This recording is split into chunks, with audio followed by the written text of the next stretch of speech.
मंगलम भगवान वीरो मंगलम गौतमो गणी मंगलम कुंद कुंडायो जैन धर्मोस्तु मंगलम सर्वमंगल मांगल्यम सर्वकल्याणकारकम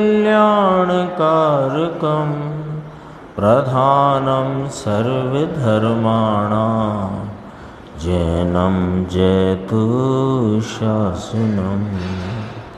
मैं नमो तीर्थनायक को नमो ओंकार वाणी को नमो उन कुंद प्रभु को जिन्होंने ओंकार धारण की।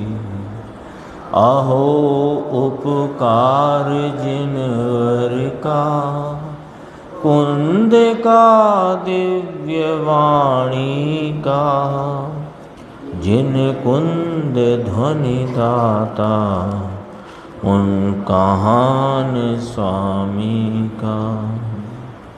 नमः समय साराय स्वानुभूत्या चकासते चित् स्वभावाय भावाय सर्वभावांतरक्षे।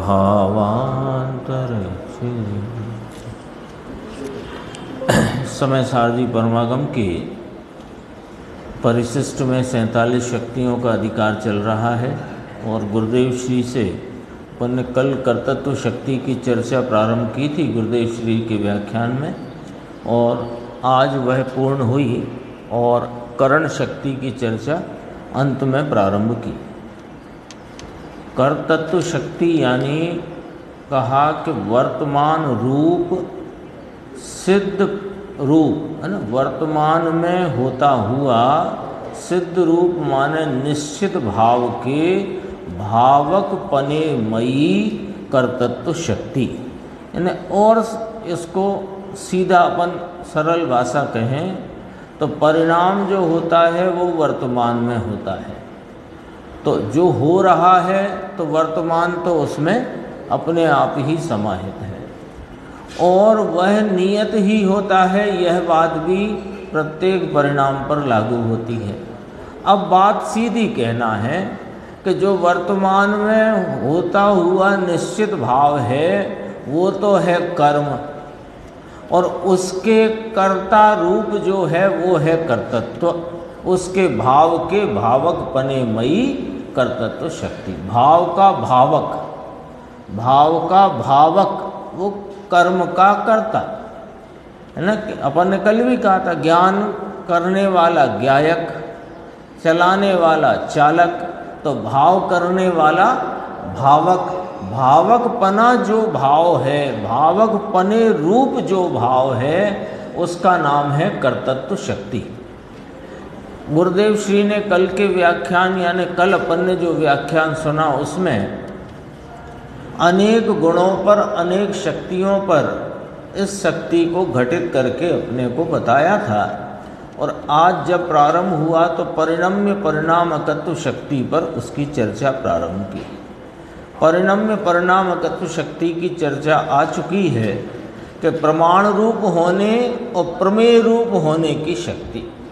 ये आत्मा में एक ऐसी शक्ति है कि स्वयं सर्व द्रव्यों को अपने प्रमाण नाम ज्ञान में जाने और अन्य के ज्ञान में स्वयं जाना जाए, ऐसी परिणामकत्व नाम प्रमाणरत प्रमाण स्वरूप प्रमेय स्वरूपता की शक्ति।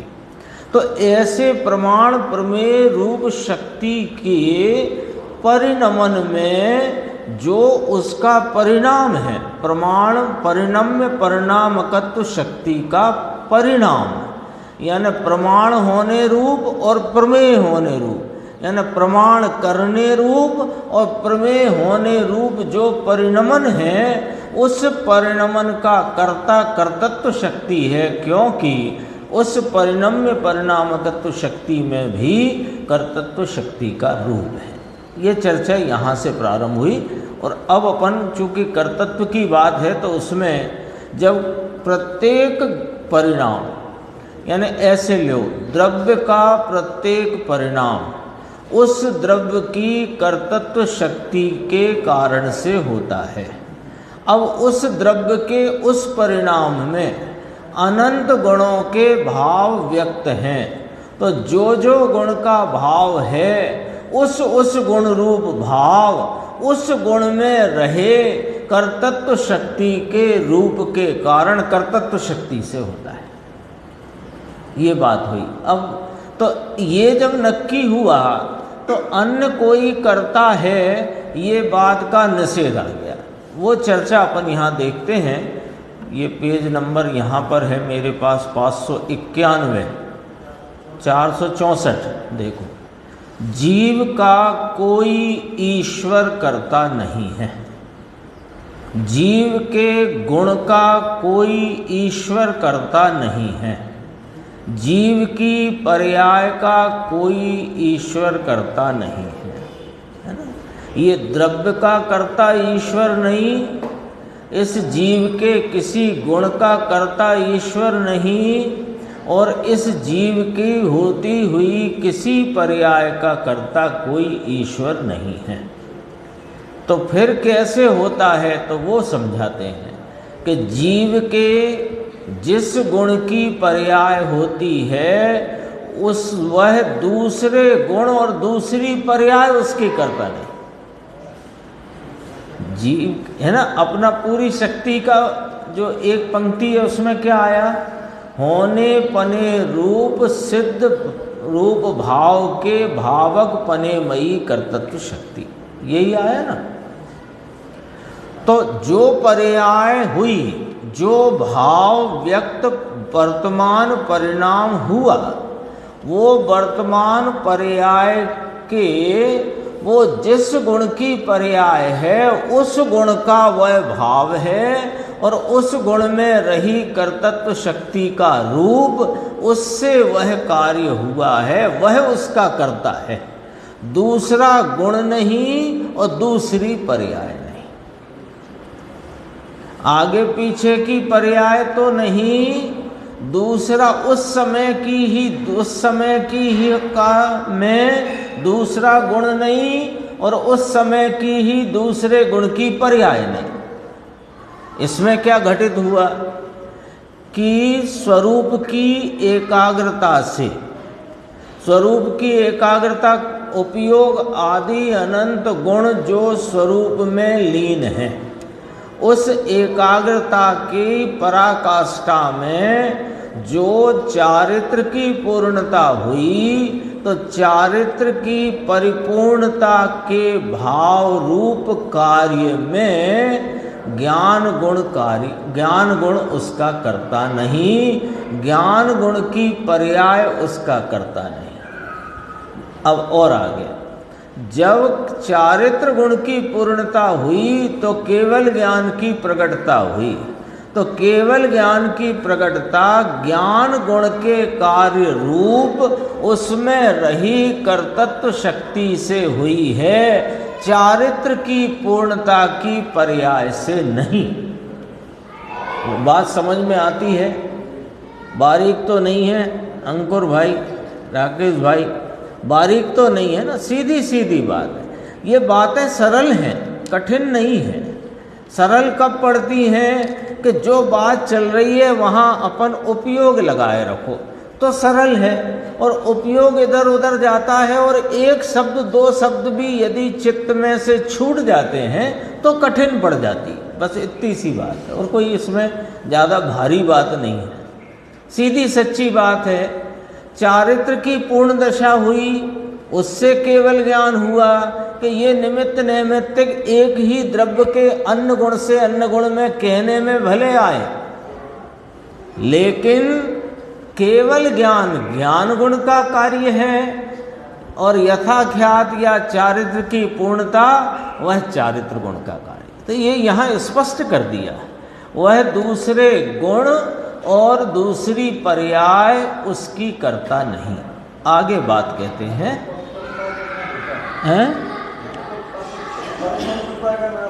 हाँ, परतंत्रता वस्तु के स्वरूप में नहीं, वस्तु की सत्ता में नहीं, वस्तु के परिणमन में नहीं। परतंत्रता का जिन शासन में कोई काम नहीं है। क्यों कि वस्तु स्वरूप स्वतंत्र स्वाधीन ही है। जब स्वाधीन है तो उसे परतंत्र कहना वो तो फिर झूठ हो गया ना। झूठ हो गया कि नहीं हो गया? और झूठ का जिन शासन में क्या काम? यहां तो सत्य की उद्घोषणा है ना। गुरुदेव के शब्दों में सत्य का जाहिरात है, सत्य का ऐलान है। यहां देखो, ऐसा कर्तृत्व और कर्म शक्ति का वर्णन वीतरागी संत के अतिरिक्त कहीं नहीं है। कठिन लगे बापू। अब कठिन क्यों लगे? क्योंकि हमने धर्म की क्रिया को, धर्म के कार्य को, धर्म के परिणमन को और लौकिक कार्यों को, लौकिक परिणमन को हमने सदैव एक से दूसरे को मिला मिला कर देखा, मिला मिला कर जाना। इसलिए जब स्वाधीनता की जाहिरात या घोषणा होती है तो हमको वह हजम नहीं होती, तो वो समझ नहीं आती। आदत ही पड़ गई है। क्यों कि निमित्त की तरफ से अन्य गुण के कार्य को बताकर अन्य गुण के कार्य की विवक्षा करना, अन्य द्रव्य के कार्य की विवक्षा में अन्य द्रव्य को निमित्त कहना, ये समझाने की शैली है। पर वस्तु स्वरूप ऐसा है नहीं। अब वस्तु स्वरूप जैसा है वैसा सुनाते हैं तो वे वीतरागी संत उसे सुनाते हैं, तो वो अपने को समझना चाहिए। देखो, कठिन लगे बापू, तूने मार्ग देखा नहीं ना। भगवान के पास से तो ये आया है ना, भगवान के पास से आया है मार्ग। यहाँ कहते हैं कि तू शरीर, वाणी, मन, 9 कर्म, है ना। अब जरा थोड़ी एकाग्रता चाहिए, है ना। यहाँ जो विषय आ रहा है इसमें थोड़ा एकाग्रता की ज़रूरत है। यहाँ कहते हैं कि तू यह शरीर, वाणी, मन यानी 9 कर्म, पुण्य पाप के भाव यानी भाव कर्म, राग आदि विकार, तो शरीर, वाणी, मन और पुण्य पाप के भाव का लक्ष्य छोड़ दे। क्यों छोड़ दे? क्योंकि उसमें आत्मा नहीं। तुझे तो आत्मा चाहिए ना, तो आत्मा चाहिए तो वहां लक्ष्य कर जहां आत्मा है ना। आपकी अंगूठी खो गई हो तो कहाँ ढूंढोगे? जहां है या हो सकती है। जहाँ है ही नहीं वहाँ खोजने का कोई तात्पर्य ही नहीं है। एक उदाहरण आया था, किसी ने सुनाया था, मैंने भी एक बार सुनाया, अब वो दोबारा सुनाता हूँ, है ना, थोड़ा सा आपको अच्छा लगेगा। इसलिए किसी की अंगूठी खो गई, वृद्धा थी महिला, अंगूठी खो गई तो बाहर स्ट्रीट लाइट जलती है ना गली में, तो वे बाहर आके ढूंढने लगी। तो कहा क्या ढूंढ रही हो? कि अंगूठी ढूंढ रहे हैं। अच्छा, तो कहाँ बाहर खोई है? कि नहीं, खोई तो घर में ही है कहीं, लेकिन वहाँ लाइट नहीं है इसलिए यहाँ खोज रहे हैं। तो ये दशा न हो अपनी कि जहाँ आत्मा है ही नहीं, तो हम तो बाहर में यानी पुण्य पाप की दशाओं में और शरीर, वाणी, मन, कर्म आदि के भावों में इस चैतन्य परमात्मा को ढूंढ रहे हैं। क्यों? क्योंकि हमें इस चैतन्य भगवान जहाँ है उसकी रुचि नहीं है। राग की रुचि है तो हम राग में ही ढूंढ रहे हैं। जैसे वो कहने लगी कि बाहर प्रकाश है तो हम बाहर के प्रकाश में ही ढूंढ रहे हैं। ऐसे तो नहीं चलेगी ना बात। देखो, ये बहुत गजब का पैराग्राफ आज गुरुदेव श्री का आया, चूँकि यद्यपि आज ऐसा था कि आवाज़ में थोड़ा फर्क था, तो उतनी स्पष्टता नहीं थी, पर अपन अब उसको समझ सकते हैं। शरीर वाणी मन और पुण्य पाप का लक्ष्य छोड़ दे, क्योंकि उसमें आत्मा नहीं, एक पॉइंट। दूसरा, और एक समय की पर्याय का लक्ष्य छोड़ दे, क्योंकि उसमें पूरा आत्मा नहीं।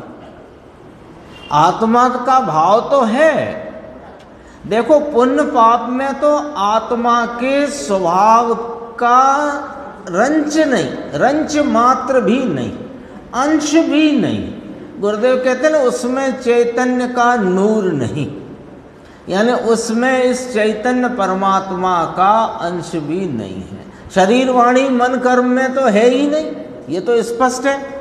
ये तो स्पर्श रस गंध वर्ण से बना हुआ जड़ पदार्थ है, और मैं चैतन्य पदार्थ ज्ञान दर्शन सुख चारित्र वीर स्वरूप, तो उसका इसमें अत्यंत अभाव है। अब रही मेरी परिणति में होती पुण्य पाप की विकारी दशा, तो वो दशा यद्यपि मेरे परिणाम परिणति में होती है, तथापि उसमें मेरी चेतनता का अंश नहीं। भाई कोई चीज़ खोजना है, प्राप्त करना है, खोजने का अर्थ प्राप्त करना है, तो प्राप्त करना है तो कहाँ है और कहाँ नहीं, ये निर्णय तो करना पड़ेगा ना, है कि नहीं? तो वो ही निर्णय कराते। तो पुण्य पाप के भावों का लक्ष्य छोड़ दे, क्योंकि उसमें आत्मा का अंश भी नहीं। तो एक समय की पर्याय का भी लक्ष्य छोड़ दे, अपनी ही होती हुई ज्ञान दर्शन आदि की अवस्था, उसका भी लक्ष्य छोड़ दे। क्यों? क्योंकि उसमें पूरा आत्मा नहीं। ले पढ़ो इधर, वो पढ़ने ही जैसा है, वो तो रटने जैसा। रटने माने वो ख्याल में रहना ही चाहिए। लिखा है देखो अंकुर, पढ़ लो, मन में पढ़ लो। हाँ देखो, उसमें पूरा आत्मा नहीं है, भगवान पूरा आत्मा तो ध्रुव स्वरूप पूरा जागृत भाव खड़ा है। वही गुरुदेव को चल रहा है, जाग तो जीव उभो छेने देख क्या जाए, वही चल रहा है अभी। भगवान कौन है? भगवान पूरा आत्मा तो ध्रुव स्वरूप पूरा परिपूर्ण पवित्र जागृत भाव हाजरा हुजूर चैतन्य परमात्मा, ये विद्यमान तत्व है, खड़ा है, ज्ञायक रूपता से विद्यमान है। उसमें अकर्तत्व नाम की शक्ति पड़ी है। ये अकर्तत्व नहीं है, ये कर्तत्व नाम की शक्ति है। ये छपने में भूल है। उसमें कर्तत्व नाम की शक्ति पड़ी। कर्तत्व शक्ति का ही तो ये प्रकरण चलता है, कर्तत्व शक्ति। उसमें कर्तत्व नाम की शक्ति पड़ी है, तो उस गुजराती में कर्तत्व लिखा है कि अकर्तत्व लिखा है? उसमें भी अकर्तत्व। अच्छा, नहीं, बात कर्तत्व की चल रही है। बात ठीक है, पर से अकर्तत्व की है, पर विषय तो यहाँ कर्तत्व का है।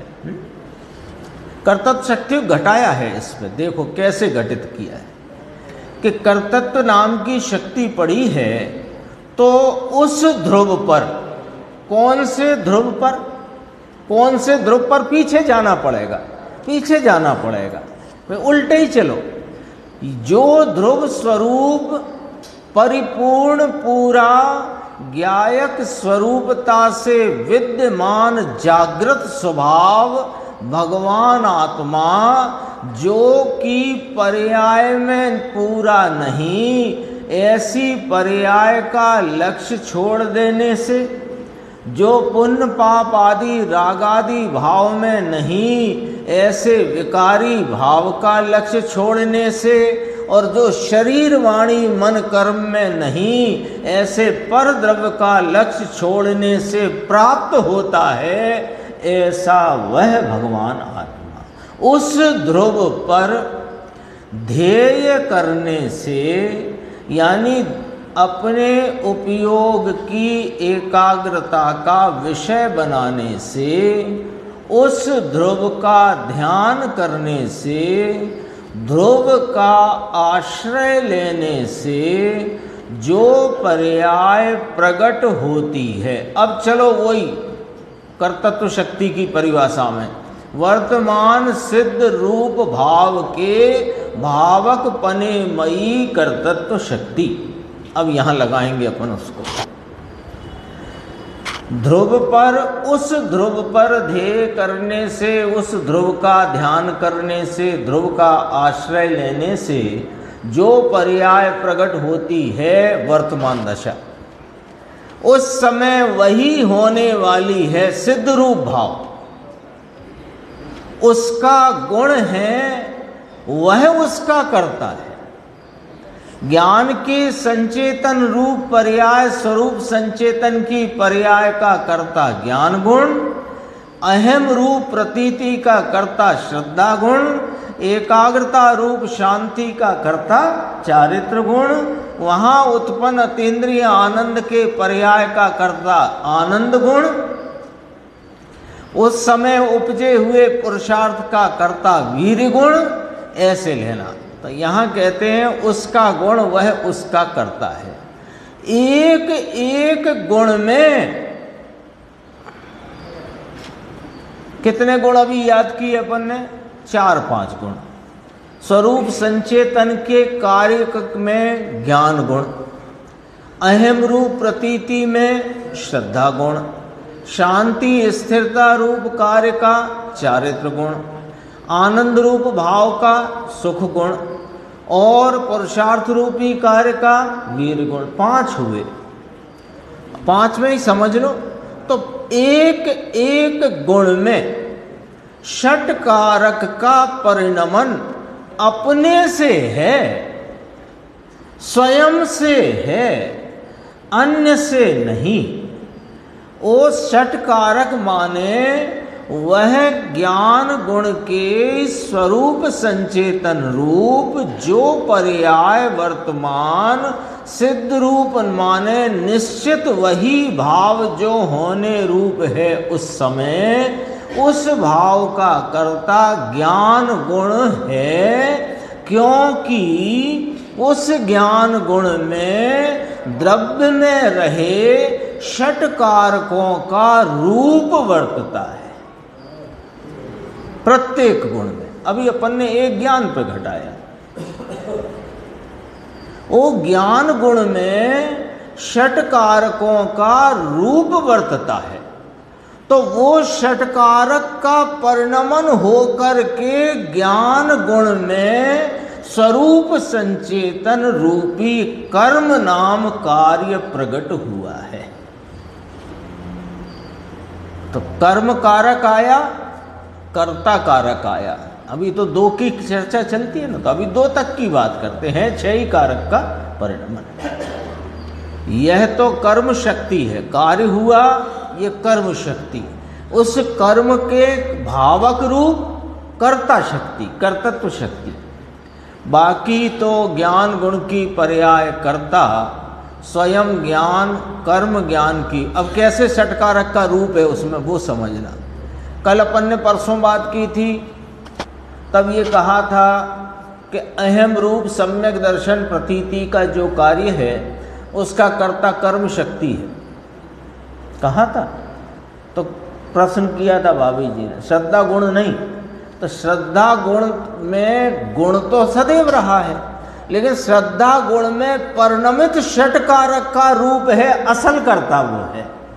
लेकिन श्रद्धा के भाव का कर्ता श्रद्धा गुण ही है, ये भी बात के कही जो गई वो भी व्यवहार है। व्यवहार क्यों कहते हो? व्यवहार इसलिए कहते हैं कि उसमें उस कार्य वर्तमान सिद्ध रूप जो भाव है वो कर्म शक्ति, उस भावमयी कर्म शक्ति, और उस भाव के भावकमयी पने कर्तृत्व शक्ति। ऐसा है ना। तो श्रद्धा, यहाँ ज्ञान गुण को ले लो, यहाँ ज्ञान गुण की चर्चा चलती है, तो ज्ञान गुण की पर्याय तो ज्ञान गुण उसका करता, ये कहना व्यवहार है। तो फिर ज्ञान गुण का कार्य नहीं है तो क्या चारित्र गुण का कार्य है? कि ना ना ना, व्यवहार इसीलिए तो बताया कि दूसरे गुण का नहीं है। जैसे उदाहरण जैसे धर्म की प्राप्ति में सच्चे देवगुरु शास्त्र निमित्त हैं, ये व्यवहार है। तो अब जब व्यवहार है तो कुदेव को गुरु भी निमित्त होंगे कि नहीं, इसीलिए तो कहा सच्चे देवगुरु शास्त्र निमित्त है, ये व्यवहार इसीलिए तो कहा था। ऐसे ही ये कार्य ज्ञान गुण का ही है, ये जो व्यवहार कहा गया है ये इसीलिए तो कहा गया है कि ये श्रद्धा गुण का कार्य नहीं है, चारित्र गुण का कार्य नहीं है, ज्ञान गुण का ही कार्य है, ये व्यवहार कहा। लेकिन असल कर्ता कौन? कि असल कर्ता तो ज्ञान गुण में व्याप्त षट कारक का जो रूप है, वो षट कारक के रूप के परिणमन से वह पर्याय होती है। गुण से पर्याय की उत्पत्ति कहना ये व्यवहार है। बात गंभीर है, बारीक है, विचार में लेकर निर्णय करने जैसी। बोलो टीटू भाई। श्रद्धा ये भी पढ़ा है कि जैसे ज्ञान गुण का परिणमन है, वो ज्ञान गुण का परिणमन तो वो निश्चय से है, और उसमें दूसरे जो गुण हैं वो निमित्त बनते हैं। तो देखो, निश्चय व्यवहार तो बदल जाते हैं भाई साहब। क्या है कि जब हमें ये बात कहनी हो कि अन्य गुण का, जैसे अभी अपन बात करते थे कि यथाख्यात चारित्र के प्रकट होने से केवल ज्ञान प्रकट हुआ, तो केवल ज्ञान की प्रकटता तो ज्ञान गुण का कार्य है, और निश्चय से वो ज्ञान गुण का कार्य है। उसमें चारित्र गुण की पूर्णता को निमित्त या उससे कहना ये व्यवहार है। आ गई बात। तो अब यहाँ निश्चय कहा जा रहा है कि कार्य रूप व्यक्तता किसकी? वो केवल ज्ञान रूप व्यक्तता किसकी? ज्ञान गुण की। इसलिए ज्ञान गुण उसका निश्चय से करता, और चारित्र आदि को उसमें कहना वो व्यवहार है, निमित्त कहना। एक ही द्रव्य में भी नैमित्तिक घटित होता है। जब एक गुण के कार्य को विवक्षित किया जाए तो अन्य गुण के कार्य को निमित्तपना कहते हैं। सामान्यतः निमित्त नैमित्तिक संबंध दो द्रव्यों में है, पर जब एक गुण के, ये तो विवक्षा के भेद से बहुत सारी चीजें बदल जाती हैं। अब देखो, ज्ञान गुण के कार्य को ज्ञान गुण का कहना निश्चय, ज्ञान गुण का कार्य ज्ञान गुण ने किया ये कहना व्यवहार। दोनों बातें सच्ची। अब समझो कैसे। ज्ञान गुण के कार्य को ज्ञान गुण का कहना ये निश्चय कैसे कि ये चारित्र गुण का कार्य नहीं, दर्शन गुण का कार्य नहीं, वीर गुण का कार्य नहीं, इसलिए ज्ञान गुण के कार्य को ज्ञान गुण का कहना निश्चय है। अब ज्ञान गुण का जो कार्य हुआ वो कैसे हुआ? ज्ञान गुण तो त्रिकाल विद्यमान है, और अब स्वरूप संचेतन अनादि से अनंत काल व्यतीत हुआ और अब हुआ, अथवा केवल ज्ञान अब हुआ। तो ये कार्य कैसे हुआ? ज्ञान गुण तो पहले से विद्यमान है कि ये ज्ञान गुण में जो कर्ता कर्म करण संप्रदान अपादान अधिकरण रूप जो 6 कारक शक्तियों का रूप वर्तता है, उस रूप को, उस 6 कारकों के परिणमन से वह कार्य हुआ है। तो वो कार्य का कर्ता वास्तव में वो 6 कारक रूप भाव, कर्ता कर्तत्व शक्ति, यहाँ जो वर्णन चलता है, कर्तत्व शक्ति उसका कर्ता है। ज्ञान गुण को उसका कर्ता कहना ये व्यवहार है। कैसी गजब की विवक्षाएं हैं। ये जैन दर्शन अलौकिक है, इसका चश्मा दूसरा है। गलत नंबर के चश्मे से समझ में नहीं आता है। वास्तविकता तो यही है कि प्रत्येक गुण में वो निमित्त ही बनता है। कर्तव्य कौन? करने वाला तो वो, जैसे ज्ञान गुण लिया अपन ने, तो ज्ञान गुण में वास्तविक कारण तो वो सत्य कारक का परिणमन, जो परिणमन है वो ही वास्तविक कारण है, और उसमें जो ज्ञान गुण का कहना वो ज्ञान निमित्त नहीं, वो त्रिकालीय उपादान है। ज्ञान गुण उस केवल ज्ञान की पर्याय का त्रिकालीय उपादान है, और षटकारक रूप परिणमन वो क्षणिक उपादान है, निमित्त नहीं। निमित्त तो अन्य गुण के कार्य को निमित्त कहेंगे। जैसे चारित्र की पूर्णता, उस कार्य को केवल ज्ञान के उत्पत्ति में निमित्त कहेंगे, तब उसे ज्ञान गुण का कार्य कहेंगे, चारित्र गुण के कार्य को निमित्त कहेंगे। और ज्ञान गुण का वह केवल ज्ञान रूपी कार्य है, वो अपने षटकारक के परिणमन से हुआ है, ये निश्चय है, उसे ज्ञान गुण का कहना ये व्यवहार है। व्यवहार क्यों कहा कि त्रिकालीय उपादान और क्षणिक उपादान में असल कारणपना तो क्षणिक उपादान का होता है। ये तो चश्मा गुरुदेव ने अपने को सबको नंबर बांट दिए, वही चश्मा लगाओ और उससे समझो। ये बात बहुत गजब गजब की है। इसमें देखो आगे बढ़ते हैं, समय बढ़ रहा है इसलिए। ये तो गुरुदेव प्रतिदिन ही कहते हैं लगभग कि अनंत शक्ति संपन्न यह जो अपना शक्तिवान मैं जो ज्ञायक तत्व हूँ, इसमें शक्ति और शक्तिवान के भेद को भुलाकर जो शक्तिवान तत्व को दृष्टि में ले, तो उसके अनंत शक्तियों का परिणमन होता है, शक्तियों के लक्ष्य से नहीं। युगल जी ने तो यूँ फरमाया कि ये 47 शक्तियां के में मत उलझो। ये अच्छा तो लो, ये बंद करो 47 शक्ति का। अरे 47 शक्तियों में मत उलझो, 47 शक्तियों को धरने वाला, 47 क्या अनंत शक्तियों को धरने वाला यह जो चैतन्य परमात्म तत्व में विद्यमान विराजमान हूँ, इसकी महिमा में आओ, शक्तियों की नहीं। तो इसकी महिमा शक्तियों के द्वारा आती है, लेकिन महिमा शक्तियों की नहीं, शक्तिवान की करना है। शक्तिवान की महिमा से क्या होगा कि शक्ति और शक्तिवान के भेद को भूलकर शक्तिवान को जो लक्ष्य में लोगे तो परिणति में वे अनंत शक्तियां परिणमित हो जाती हैं। ये वाली गजब की बातें हैं।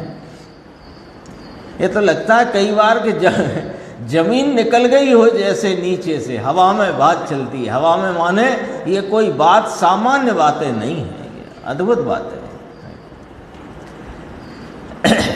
ज्ञान गुण की पर्याय कर्ता स्वयं ज्ञान, कर्म ज्ञान की पर्याय करण ज्ञान की पर्याय। देखो करण ज्ञान की पर्याय में,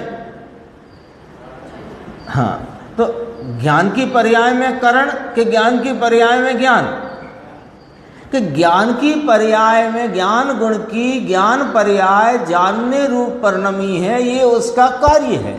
ये कार्य कैसे हुआ कि ज्ञान गुण की पर्याय में प्रवर्तित षट कारकों से, तो फिर कारक कहाँ, इसलिए कहा कि पर्याय के कारक पर्याय में वर्तते हैं। वो बात यहाँ कहते हैं। देखो यशवंत भाई, ज्ञान गुण की पर्याय कर्ता स्वयं ज्ञान, कर्म ज्ञान की पर्याय करण ज्ञान की पर्याय, संप्रदान वह पर्याय माने पर्याय ने पर्याय को स्वयं रखा।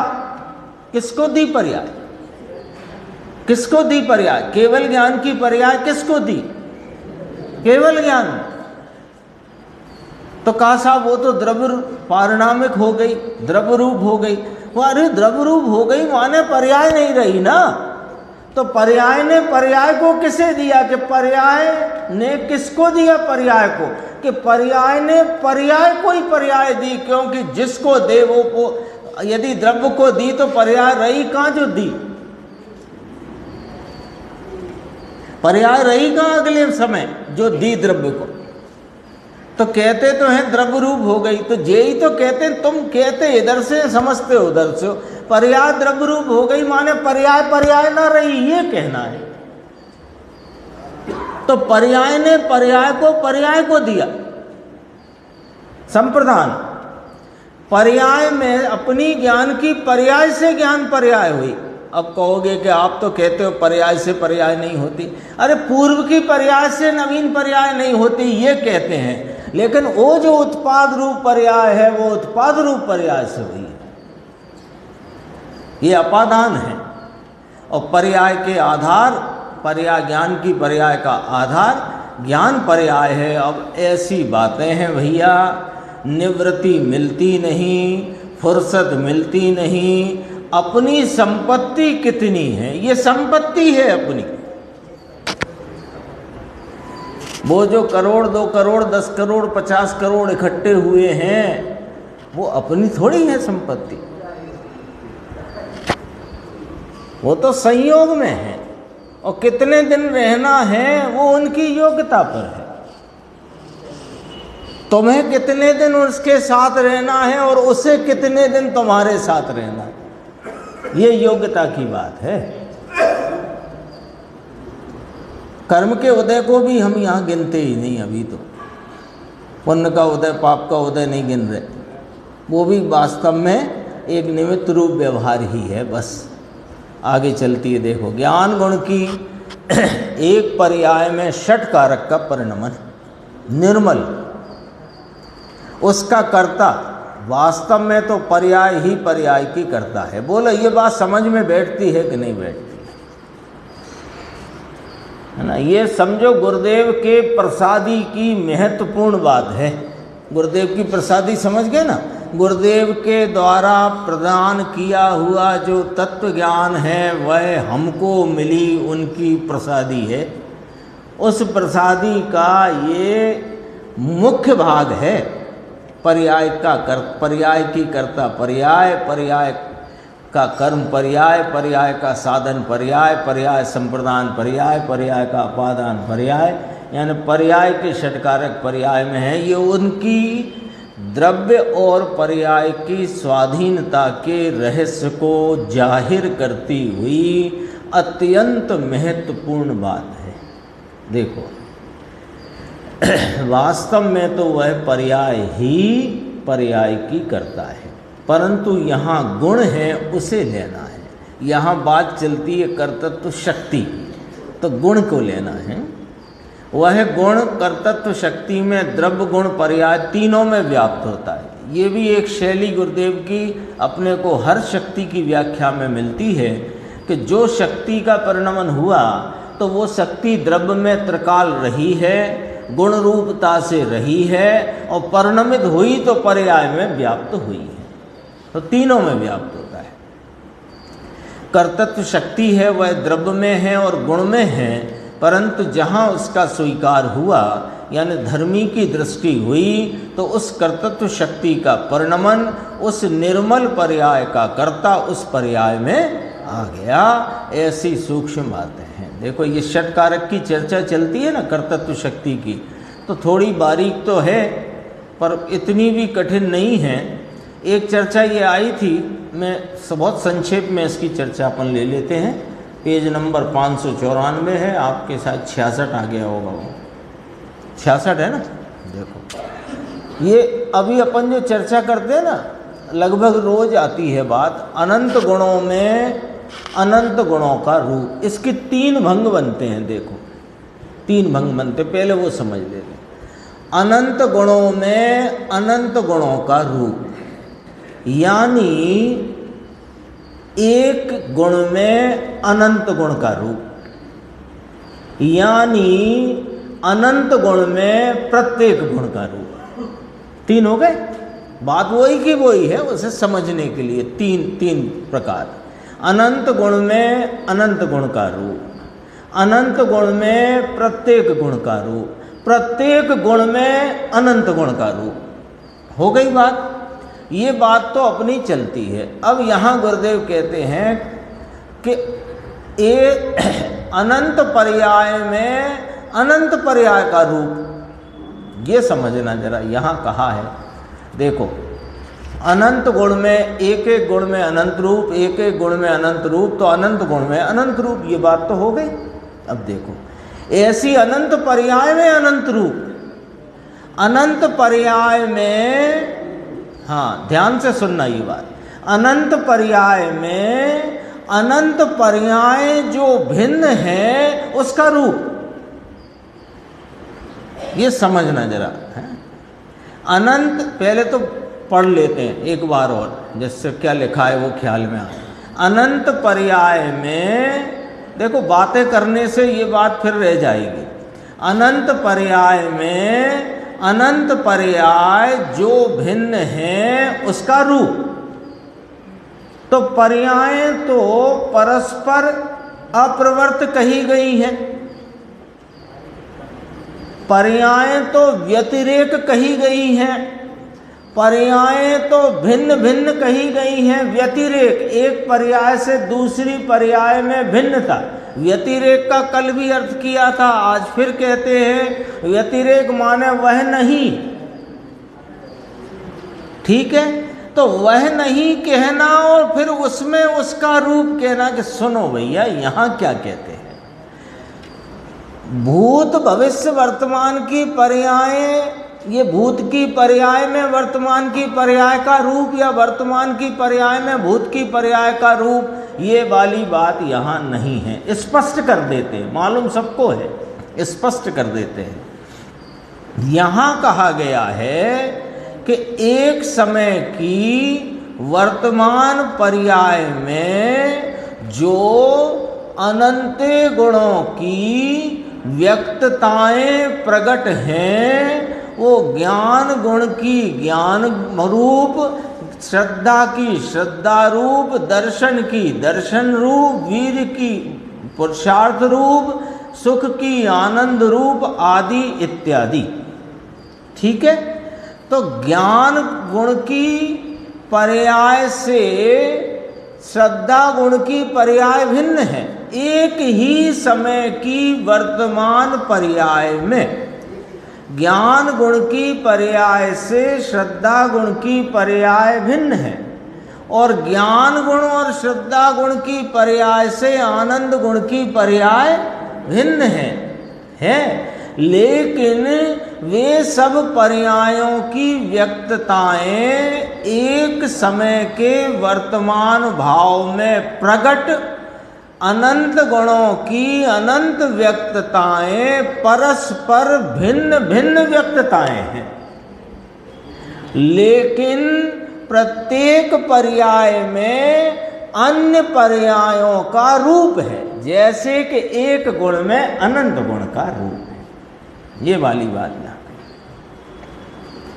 एक सम्यक दर्शन पर्याय हुई, अब समझाते हैं गुरुदेव। उसमें सम्यक ज्ञान का रूप है और सम्यक ज्ञान की पर्याय नहीं है। सम्यक दर्शन की जो पर्याय प्रकट है वर्तमान में, उसमें सम्यक ज्ञान की पर्याय नहीं है, सम्यक ज्ञान की पर्याय का रूप है। उसमें आनंद की पर्याय नहीं है, उसमें आनंद की पर्याय का रूप है।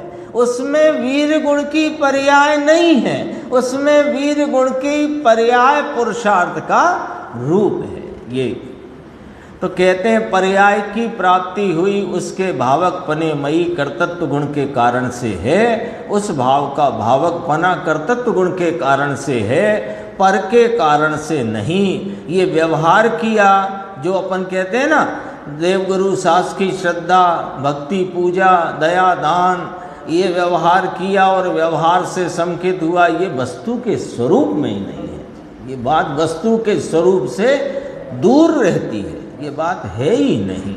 ये इतना स्पष्ट किया। एक चर्चा आई थी 2 मिनट में, कहते हैं ये सम्यक एकांत की बात आई ना, निश्चय से होता है व्यवहार से होता नहीं, जो अभी अपन ने देखी। ये सम्यक एकांत है, तो सम्यक एकांत तो एकांत भी 2 प्रकार का, सम्यक एकांत मिथ्या एकांत। कोई कहे एकांत है तो सुनो भैया, एकांत भी 2 प्रकार का है, सम्यक एकांत मिथ्या एकांत। अनेकांत भी 2 प्रकार का है, सम्यक अनेकांत मिथ्या अनेकांत। ये बार बार आती है चर्चा, मैं जानबूझ के इसको ले लेते अपन अपनी चर्चा स्वाध्याय में, क्योंकि ये बात दृढ़ होती चले। अपनी पर्याय अपने से होती है और राग से भी होती है, ये मिथ्या अनेकांत है। अपनी पर्याय अपने से ही होती है, ये सम्यक एकांत है। और अपनी पर्याय अपने से होती है, राग से भी होती है, ये मिथ्या अनेकांत है। और अपनी पर्याय अपने से है, वो पर से नहीं, ये सम्यक अनेकांत है। भाई जिंदगी चली जाती है। अब जरा जरा ये बात प्रेरणा की है, समझना अच्छे से। गुरुदेव अपने को बताते हैं, उनकी बात सिर माथे लेकर के सुनो। ये भैया जिंदगी चली जाती है बापू, उसमें जिस समय में कार्य करना हो वह ना करे, यानी करने योग्य कर्तव्य है वह तो ना करे। कर्तव्य समझ लो उसको, करने योग्य कर्तव्य है उसको तो ना करे, और नहीं करने योग्य में रुक जाए तो जिंदगी फोकट चली जाएगी। आई बात समझ में आई? करने योग्य क्या है? अपने आत्मा का अनुभव है ना, और क्या है करने योग्य? और अनुभव हो तो करने योग्य क्या कि उसमें ही स्थिरता की प्राप्ति, और स्थिरता बढ़ जाए तो क्या कि पूर्णता की प्राप्ति। अभी समय क्या है कि निर्णय पूर्वक अपने स्वरूप का अनुभव करना। ये कार्य तो करे नहीं और नहीं करने योग्य में रुक जाता है। अब नहीं करने योग्य क्या है?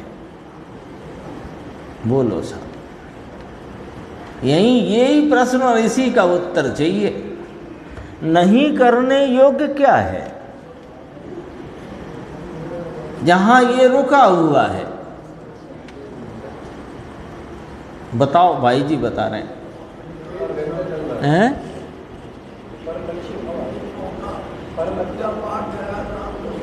हाँ, पूजा पाठ दया दान धर्म, इससे मुझे आत्मा मिल जाएगी, ऐसी मिथ्या भ्रांति में रुक करके पूरी जिंदगी फोकट गंवा देता है, फोकट गंवा देता है। करने योग्य कार्य है वो नहीं। इसे लगता है पूजा करना जरूरी है और तत्व निर्णय हो जाए तो ठीक।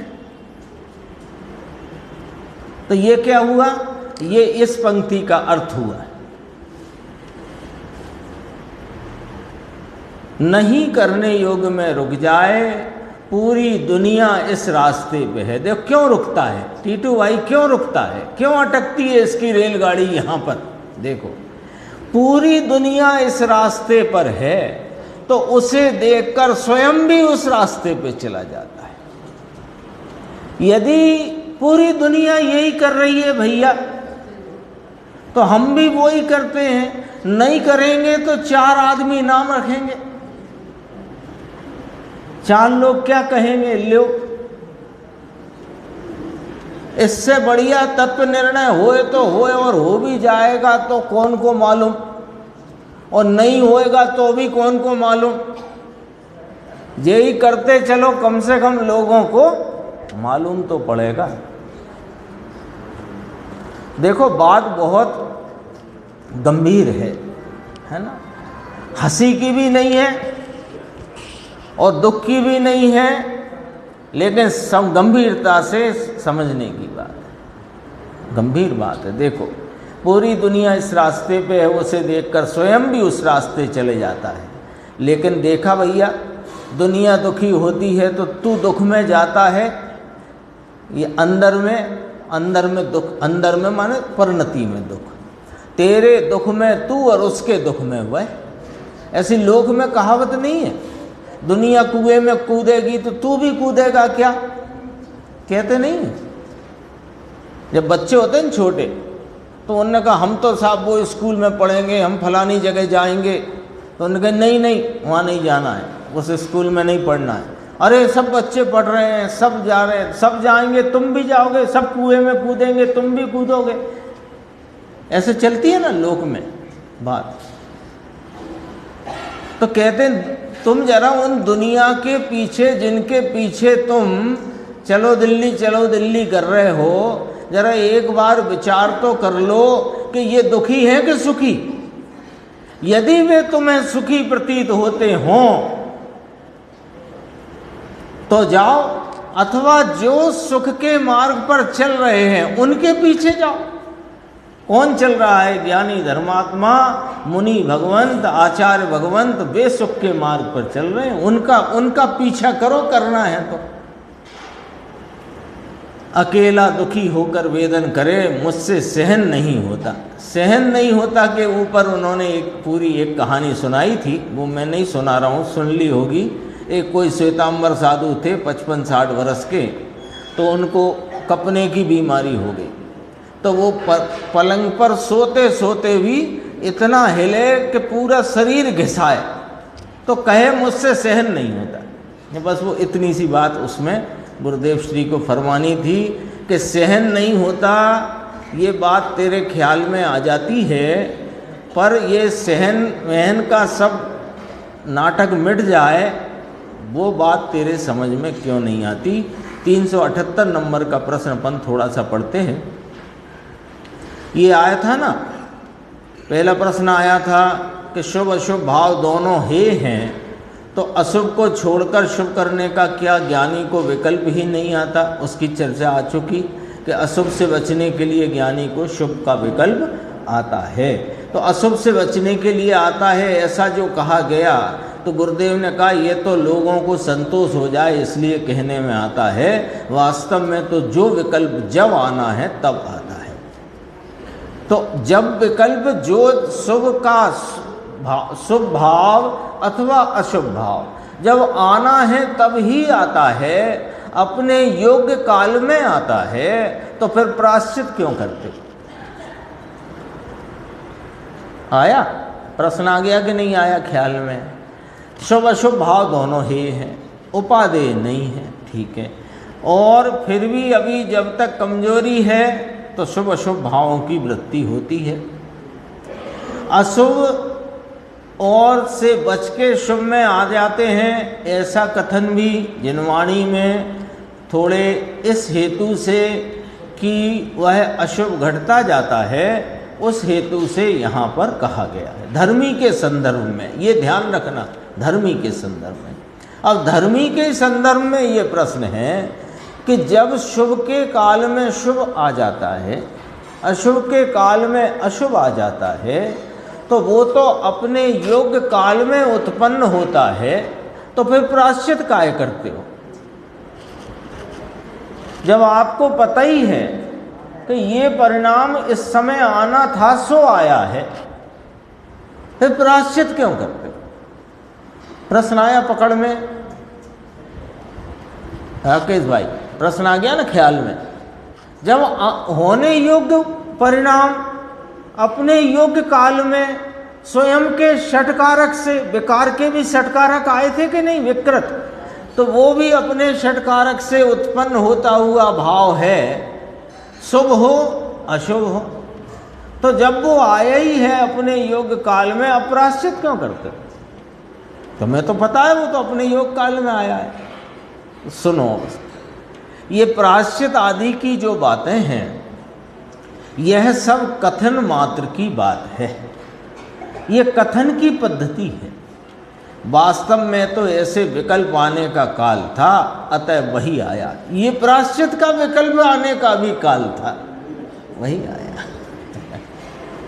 जो आता है ना ज्ञानी को, अभी भूमिका प्रमाण में अशुभ भाव भी आते हैं, 5 इंद्रिय के विषय भोगों के भाव भी आते हैं, किंतु अंतर में उसको खेद बरतता है। वो खेद बरतने का भाव भी, खेद माने ये भाव ठीक नहीं है, ऐसा भाव भी आने का काल था सो आया, अतः वही आया। वाणी भी ऐसी ही निकलने वाली थी। कैसी वाणी? अरे रे ये तो कोई ठीक भाव नहीं, ऐसी वाणी निकलने वाली थी, अतः वही निकली। फिर कहते हैं अधिक सूक्ष्म में जाएं तो वास्तव में शुभ विकल्प तथा प्रायश्चित की वाणी निकलना अथवा गुरु वाणी निकलना, यह सब पुद्गल का स्वाभाविक कार्य है। शुभ विकल्प भी पुद्गल का कार्य है। क्यों? कि उसमें आत्मा की चैतन्यता का नूर नहीं है। तो शुभ विकल्प, प्रायश्चित की वाणी, गुरुवाणी नाम उपदेश, गुरुवाणी लिया ना उपदेश, ये सब पुद्गल का स्वाभाविक कार्य है, आत्मा का कार्य नहीं। आत्मा तो मात्र ज्ञान स्वभावी है। अभी देखो एक दो प्रश्न और देखते हैं, संक्षेप में ही देखेंगे। 379 सरल है। स्वानुभव में से निकलने पर विकल्प आता है, ठीक है ना। तो स्वानुभव में से विकल्प में आने के पश्चात ज्ञाता दृष्टा में कुछ फेर पड़ जाता है क्या, ऐसा प्रश्न पूछा है। यानी स्वानुभव में निर्विकल्प दशा में जो अपने ज्ञाता दृष्टा में रमे हुए उपयोग के काल में अतीन्द्रिय आनंद का परिणमन है, तो अतीन्द्रिय आनंद का परिणमन है, ये बात ठीक है। और वहाँ से निकलने पर आनंद का परिणमन रुक जाता है। तो ज्ञाता दृष्टा की जो प्रतीति और जो स्वाद है उसमें कोई फर्क आ जाता है क्या, ये पूछा गया है। उत्तर, स्वानुभव में से जब विकल्प में आता है तब भी केवली की भांति ज्ञाता दृष्टा ही है। जैसे केवली अपने को ज्ञाता दृष्टा अनुभव करते हैं, प्रतीत करते हैं, अपने को ज्ञाता दृष्टा ही प्रतीत करते हैं, ऐसे ज्ञानी भी विकल्प के काल में भी अपने को ज्ञाता दृष्टा ही प्रतीत करते हैं, नाम अनुभव करते हैं उसका, ज्ञाता दृष्टा रूप ही। अनुभव में केवली के समान ज्ञाता दृष्टा है। अब देखना जरा, अनुभव में केवली के समान ज्ञाता दृष्टा है और विकल्प में आ जाने पर भी ज्ञाता दृष्टा ही है। विकल्प आता है वह भी छूटा हुआ ही है। लो, विकल्प आया है कहाँ, पर्याय में, परिणति में, एक समय की आयु वाला विकल्प आया है, वो उस विकल्प से छूटा हुआ वर्तता है विकल्प के काल में। विकल्प में, विकल्प परिणति में प्रवर्तमान हो उस काल में भी ज्ञानी धर्मात्मा उससे न्यारा छूटा हुआ ही प्रवर्तमान है।